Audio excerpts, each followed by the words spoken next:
Hello, welcome to Breakfast All Day. I'm Matt. Alonso is here. Christy is here.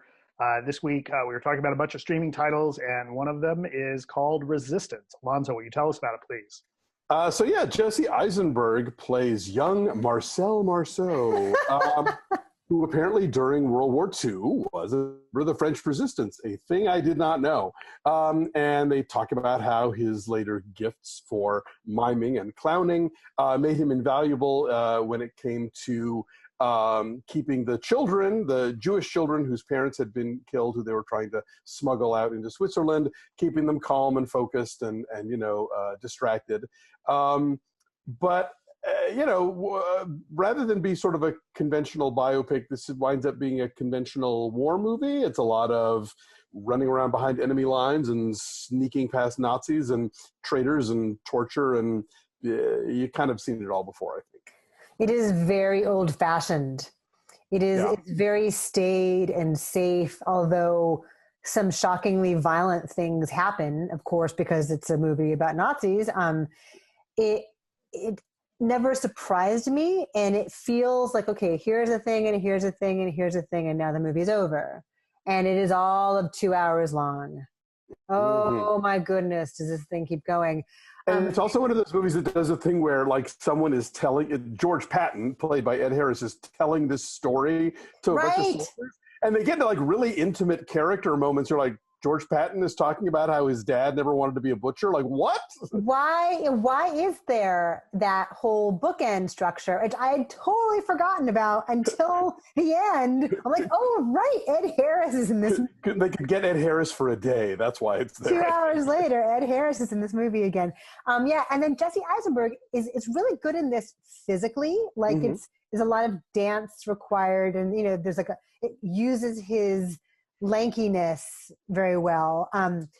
But I, over and over again, kept feeling like I'm watching a Woody Allen movie breaking out in the middle of this really serious, very safe World War II movie, because he's walking and talking, and he's like, the kind of neurotic, fast-talking character that Jesse Eisenberg so frequently plays. And he's with a French accent. Right, and he's complaining about how, I'm a serious actor, I'm not a clown, and I have this play I have to write with 30 different talking characters, or 30 different characters I got to write, whatever. And that took me out. For as good as he is, there are elements to maybe the way the character is written that are distracting, but then they do nicely tie together the stuff with, like, him using his hands to distract the kids in the beginning, and then that becomes useful again at the end, and it all ties together nicely. Clémence Poésy is in this. She was with Fleur. What is? Oh God, she's the Fleur Delacour in the Harry Potter movies. Chick in the Harry Potter movies. She's in Bruges in the Tri-Wizard competition. Right, and then one of the girl that is kind of the most prominent of the young orphans we had seen in Game of Thrones. As young Lady Mormont. Bella Ramsey. Yeah. Oh, right. So, I mean, again, it's not a bad movie. It's just, like, very restrained and just kept dragging on. Yeah, I think when you hear, like, Marcel Marceau Nazi Hunter, I think you kind of get set up for something that's going to be a little more unconventional. I want that movie. I do. Honestly, like, I was kind of disappointed that the trailer gives that away. Right? Like, I wish that, because you don't see him adopt the name, he changes his name to Marceau. Right. On his passport, on his, that he's forging. And I kind of wish that they would have left that out of the trailer and left that a little bit of a surprise, because I think that would have had a little bit more, maybe a little more impact. I mean, granted, look, if your movie completely hangs on a surprise, then and it gets ruined by that, then you get bigger problems. But I think that would have been an interesting way to go, because I think outside of France and outside of, like, real historians or people who really had studied Marcel Marceau, like, who knows that he was one of the most decorated people in the French Resistance. No idea. No idea. None. So that is a thing you can hook a movie on. I think that's a story that's interesting to tell. That it's like when you find out that, like, Noel Coward was apparently a spy during World War II and stuff. It doesn't jibe with the public image and our thought about what this person accomplished as an artist and what they did, off the stage. Right. Or like Hedy Lamarr working on, like, Exactly. Inventing radio wave stuff. Right. Yeah. Exactly. No, so there's an aspect of that that's fascinating. But you guys are right. Like, it is this pretty staid, pretty, like, almost generic. Like, it's kind of by the numbers, and that's disappointing. Very. You know, and what's a little frustrating is what starts to get more interesting is when they start dealing with with Klaus Barbie, right? And we're all old enough, I think, to remember when Barbie got caught, and in the 80s, right? Like in the 80s, the Hotel Terminus documentary. So, you know, there's that whole, like, you know, when you see how he's treating the prisoners, and you see and then there's also the scene where his wife and child, you know, and there's an argument between him and his wife. And that was a very intriguing piece about, you know, what's the day-to-day life of one of the most vile people that ever lived, right? Yeah. Which, granted, obviously it's not his story, but it's unfortunate that this movie, you know, you start to see, oh, there's a much more interesting thing over here than what you guys are trying to do, and that's a little bit of a bummer.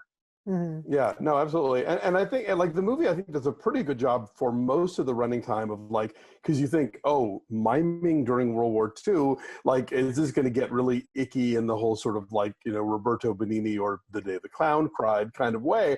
And I think it avoids it most of the way through, but then at the very end, where he enacts the war in a Pierrot costume and white face, and it's like, oh, no, stop right now. Yeah, that was a weird choice. Yeah. But I guess, like, you have to see him go full mime, do you not? I don't know. I mean, I would rather have, like, even if it were a complete lie, I would rather have it to see him perform like in the early '60s, and he's a big star, and a woman comes backstage, he doesn't recognize her at first, and it turns out to be, you know, the Game of Thrones girl all grown up. Like, that I think would have worked as an ending. But to have him perform the war for a bunch of GIs and have them, like, moved by this French clown when they've all just come out of battle, it's like, I'm not buying a second of which this. That may have happened, right? Like, that could have happened. Who knows? It's a little awkward, though. Well, though. Right. Yeah, as we see, it's a little awkward because there are all these cutaways to the troops just, like, standing there watching this fucking mime. Right, and there's a scene where, like, well, and that's the thing too, where, like, there's one scene early on in that performance where they all kind of chuckle, like, they clearly for a moment get what he's doing, and then the rest of it they're all looking in silence, and I thought, well, that's frustrating, because now it's like, are we meant to come, like, I came away with this, I'm like, boy, never caught that audience,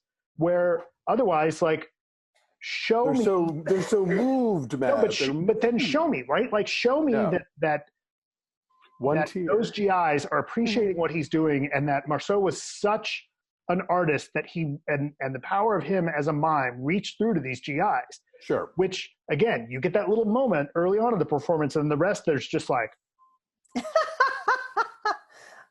I didn't sign up for this. Right? Like, all right, Patton, come on. Okay, I'm saying 5.7. I've already forgot all my numbers. Your number is 5.8, Alonso, and Matt, you said 6.5. Yeah, like, it's disappointing, but it's okay. Okay, our number's a 6. Yeah. So there it is. And it is streaming on Amazon and iTunes and all the places where you can rent stuff. It is directed by Jonathan Jakubowicz, by the way. Jakubowicz. And we are on YouTube here, obviously, if you're watching that way. So like this video, subscribe to our channel. Let friends know that, hey, whatever happened to What the Flick? This happens to What the Flick. And still, every week on Twitter, somebody pipes up, oh, I miss you guys. I'm like, well, don't miss us. We're here at Breakfast All Day. Check us out. We're at BeFast All Day on Twitter, Instagram, and Facebook. And over at patreon.com/BeFastAllDay, we're doing fun stuff like recapping the HBO series Westworld and The Plot Against America. And oh my God, you guys, Tiger King on Netflix. Are you even watching Tiger King on Netflix?